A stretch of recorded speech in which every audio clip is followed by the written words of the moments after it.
প্রিয় দর্শক, ক্রিকেটের ভিডিও দেখতে আমাদের খেলাবিপি চ্যানেলটিকে সাবস্ক্রাইব করে রাখবেন। 2025 সালে আইসিসি চ্যাম্পিয়ন্স ট্রফি আয়োজন করবে পাকিস্তান। নিয়ম অনুযায়ী প্রত্যেকটা জার্সিতে আয়োজক দেশের নাম উল্লেখ থাকে।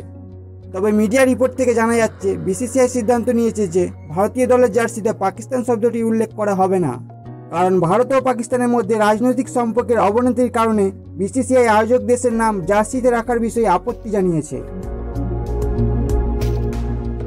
বিসিসিআই পূর্বেই ঘোষণা করেছে যে ভারতীয় দল পাকিস্তানে খেলবে না।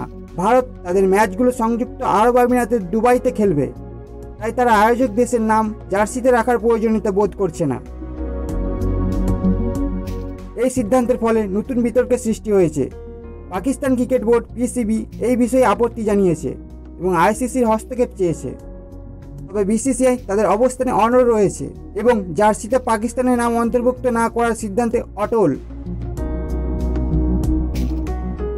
উল্লেখ্য, ভারতীয় দল তাদের ম্যাচগুলো পাকিস্তানের পরিবর্তে সংযুক্ত আরব আমিরাতের দুবাইতে খেলবে, যা হাইব্রিড মডেলের অংশ।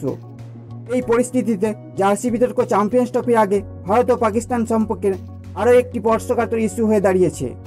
ভারত ও পাকিস্তানের ম্যাচ 23শে ফেব্রুয়ারি দুবাইতে অনুষ্ঠিত হবে। এটি চ্যাম্পিয়ন্স ট্রফির অন্যতম আকর্ষণীয় ম্যাচ হিসেবে ধরা হচ্ছে। ভারতীয় দর্শকদের একাংশ বিসিসিআই এর এই পদক্ষেপকে সমর্থন করেছেন, তবে অনেকে মনে করেন যে খেলাকে রাজনীতি থেকে দূরে রাখা অবশ্যই উচিত।